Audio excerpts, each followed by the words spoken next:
British Thanksgiving ain't got nothing on America. Thanksgiving is tomorrow. I hope you all that is going to be celebrating have an amazing Thanksgiving. Enjoy your beautiful food. If you guys do want to send me pictures of what you're going to be having for Thanksgiving, you could do that on my Instagram, _. Before we do get into this, a lot of you guys are not subscribed to the channel. If you guys don't mind hitting that subscribe button down below, it'll really help me out and help out the channel. Let's check out Thanksgiving for America. Hello, I'm Lawrence and I'm on a quest to uncover all of the memos that Britain and America lost in the pond. And right. One of those memos pertains to Thanksgiving. We don't even have Thanksgiving. Will be my 13th Thanksgiving in the US, and in those years, one thing has become abundantly clear.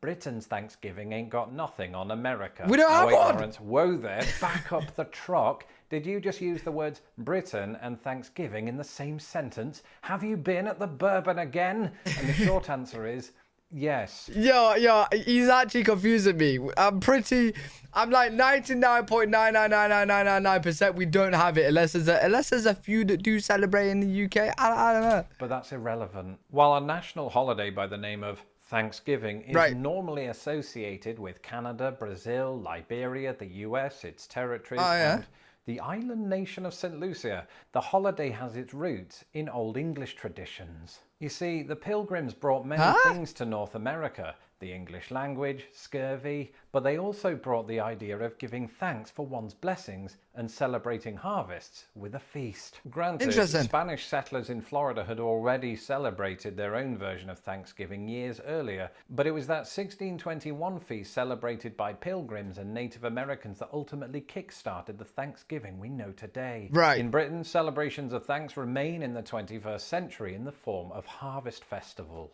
And this is where churches lay out baskets of homegrown food during a rendition of Neil Young's Harvest Moon. Wait, and we do that in the UK today? Yo, hey, listen, we can keep doing that, sure, but can't we have like a proper Thanksgiving? I don't mind like another reason to have a massive meal with the family and stuff. What?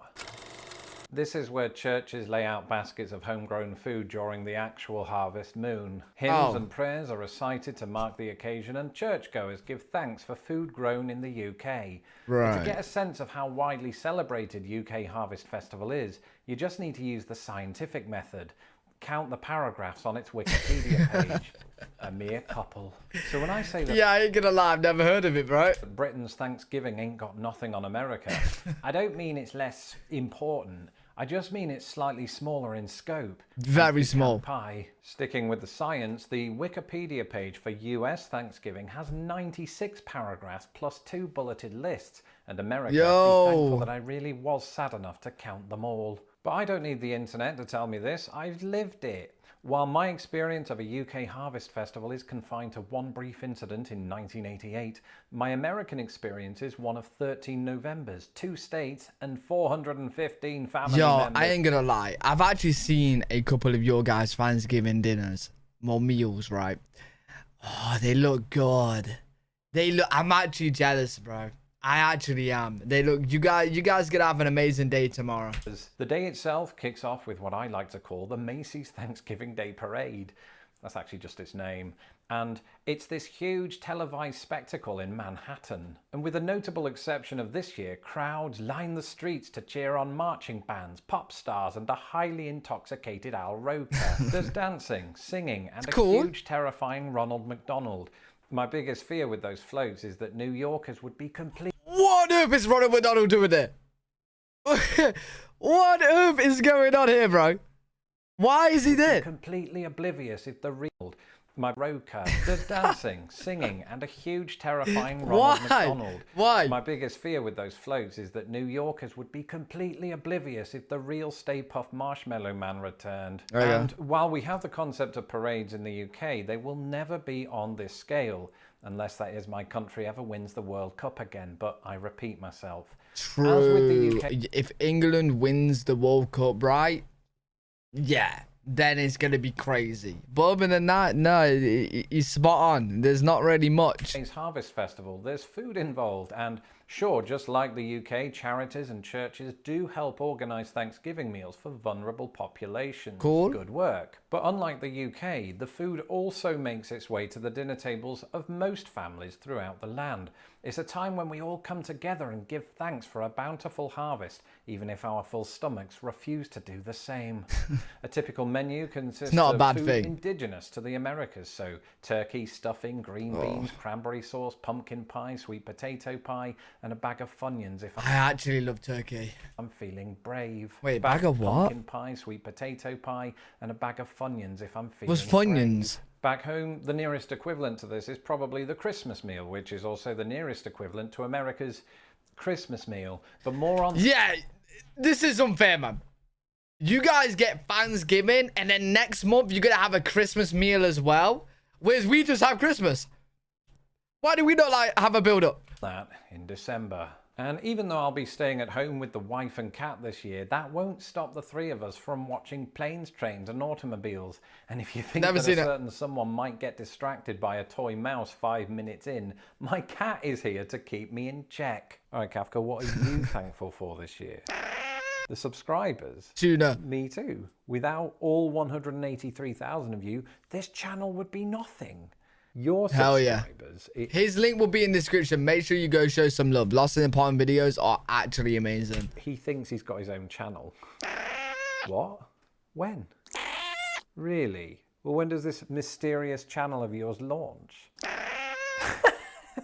Right after this video. Are you being serious? Anyway, Planes, Trains and Automobiles has the rare distinction. It'd actually be funny if the cat did have a channel. Of being a film about Thanksgiving. But even though I had a VHS of the film since about the age of 8, I always had this idea that Steve Martin's character was in fact trying to get home for Christmas, and that Thanksgiving just meant giving presents. And it's a little bit amazing how much this film resonates once you've actually lived in the United States, specifically in my case, the Midwest. Because little did I know it when I lived back in England, but the film is a send-up of how much we really do travel during the Thanksgiving holiday. Each Thanksgiving, millions of Americans travel across or from out of state in what is among the busiest travel times. Is that because they're just traveling to family locations to have the dinner and stuff? In the year. Right. And in addition to all of that travel, Americans spend big. Every year, tens of billions of dollars are recorded on Thanksgiving-related expenditures. And sadly, at least $2 of that does go toward Funyuns. All right, but just so we're clear, I'm busy with my own stuff. I can't help you with this, all right? Here we go. Oh, cat channel. Goodness. Cute. You enjoy it, you gotta look over here. But even when the day of Thanksgiving is over, the spending is not. And that's because the 20th century introduced a concept called Black Friday. Oh, and this is where shoppers queue up around the corner. Listen, Black Friday works. I'm not going to lie. Even I bought some things yesterday because of Black Friday. It just pulls you in. You can't help yourself. You actually can't. Of major retailers to get discounted rates on anything from dishwashers to the long discounted films of Tom Selleck. My first experience of Black Friday was literally weeks after I moved here. And my wife, apparently eager to indoctrinate me in the ways of American capitalism, dragged me out to Target at 7 a.m. in freezing temperatures. Oh, hell no. Thirsty shoppers. The only discount I wanted that day was on plane tickets back. Listen, I don't mind doing Black Friday shops online, but you have to be crazy. Well, apparently it's not that bad nowadays, right? But back like a few years ago, you had to be crazy to go in person. Oh, hell no. Being pushed. Oh, no. Back to England. But in hindsight, that might not have been the best idea, because at some point in the last 12 years, just like McDonald's, rock and roll, and Gillian Anderson, Black Friday made its way to Britain. And even though the Thanksgiving context doesn't exist there, this began happening there because American retail giants like Amazon started introducing the concept around the world. Wait, so Black Friday is actually linked to Thanksgiving then? Bro, why? Hey, can't we just have Thanksgiving as well? Why do we not have Thanksgiving? Bro, it's like people in the UK don't like eating. I'm pretty sure we do like eating. I like eating. Let's have meals. Now, it used to be in Britain that the big day for sales was the day after Christmas, Boxing Day. Yeah, in 2017, for the very first time, these American-inspired November discounts outpaced those of December. That said, per capita, America still leads the two countries when it comes to Black Friday weekend expenditures. Wait, what? $297 per every American? Obviously, it's not like every American's buying this, but like average. And 147 per every Brit. So double. Yo, that's crazy. Speaking of Boxing Day, that's the day after Christmas when some Brits enjoy the day's football action, unencumbered by the stresses of work. And in this respect, British Boxing Day's nearest American equivalent is, well, Thanksgiving. And that's because, even though it's a different type of football, a lot of Americans tune in to the big NFL games of the day. Oh, really? And since someone asked me on Twitter which teams I'm rooting for tomorrow, interesting. I know nothing about the NFL, but I do foresee victories for the Texans, the Lions, Washington, and the Cowboys. Let me know, as well as your juicy meal that you're going to have tomorrow, what team are you rooting for tomorrow then, if it's a big day for a sport? And if I'm at least 50% correct, I think that makes me a genius. Follow the whisker reel right here on YouTube. No way he actually has a channel. First. Second video right here There's tonight. no way. I hope you guys do have an amazing day tomorrow. Make sure to send me the food that you're going to be eating on Instagram. If you guys did enjoy, make sure to leave a thumbs up, subscribe for more content. Live every single day on twitch.tv/LFG. If you guys want to check me out over there, I'll see you on the next one. Peace.